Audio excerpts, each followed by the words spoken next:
My name is Anna Zo. I'm Operations Manager at Music Innovation Hub, which is a social enterprise based in Milano, Italy. We run the music meeting and conference and showcase festival of Italy, which is called Linecheck.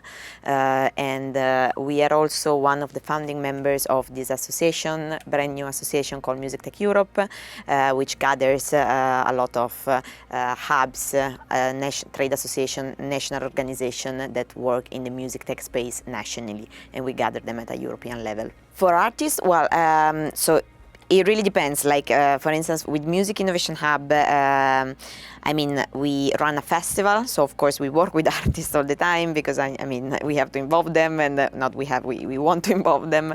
They are a crucial part of the festival organization. And then, like, for instance, we run like many educational programs that refer to the music business in general, copywriting, new technologies, live event, how does the sector works. So I would say like the main moment where we involve artists, of course, is during the festival, but then we try to develop activities that are also dedicated to artists, like most of the time. And then on the music tech space, we really try to connect the startups and the innovators we work with the artist, because of course it's important that any solution has like its center also in the artist, which is the center of the ecosystem. So let's say we really try to connect the dots between the different players of the ecosystem, and our artists are a central part of that. So I wouldn't really say there is a specific activity, but it's more like it's intrinsic in everything that we do with music and music tech. Everyone will have said AI probably. So I mean, AI is definitely like a very interesting frontier that I mean, it's already there, and like I think that it's going to be a super interesting challenge to see how to leverage that as a positive asset and not as a threat, which can also be in a way. So I'm really curious of seeing like how can AI really empower the sector and not disrupt it, as is the general feeling going on. So AI is definitely something that I'm really interested in looking at, but also like this is like I was like at Sonar a few weeks ago, and together with a colleague of Music Tech Europe, we've been assisting this presentation about quantum computing.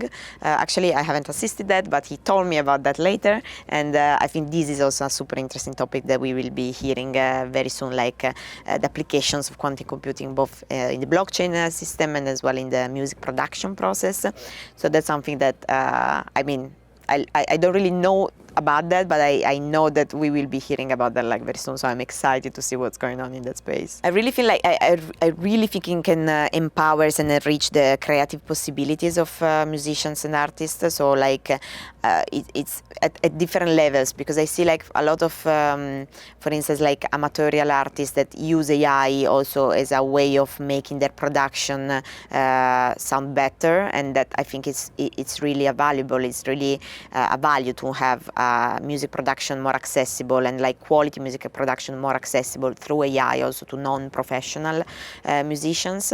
So and then from like the amateur level also, like of course to professional level, I think like AI can really empower the creativity and the possibilities of an artist. So I'm really interested in the creative part of how AI can be used by artists and musicians.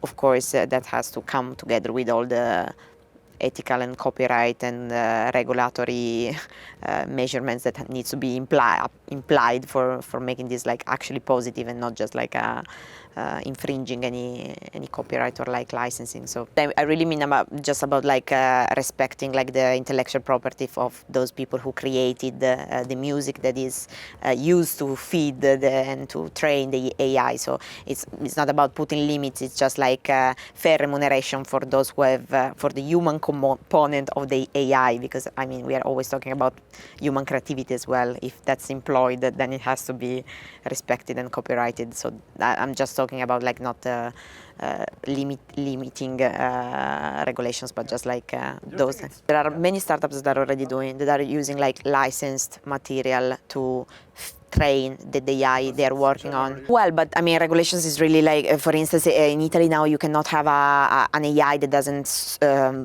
quote the sources where the AI was trained from. So I don't know how this works like in other countries, but like really making the sources and clear and remunerating the sources of that content of it, it's like basic fairness. Like, well, I mean, I'm not too much in like copyright law, in international copyright law actually, so I would really know the specificities of each country. But like, I mean, like diversity, I think is fine as long as it's like compatible and applicable. Like, it doesn't. I think it's impossible to think about like the same for everyone. That's never gonna one solution fit all. I don't think it's a functioning model, but of course there must be found ways of communicating and not stopping action because of different laws. But yeah, I use AI like more for work. I don't do music. I don't produce music. I'm not a musician, so I've never experimented that from a creative point of view. But for instance, I use ChatGPT a lot, like to help me, you know, like as a tool to help me. So it's something that I do pretty. Yeah, or like for also like to compare, like maybe I'm doing like a market research or whatever, like I'm doing something that I want to do by myself, and then I see what artificial intelligence could tell me. Also, maybe not just to copy and paste the content, but because it gives like different perspectives and inputs that maybe my brain wouldn't have got to. So it's, I think it's it might be I use it like pretty often actually.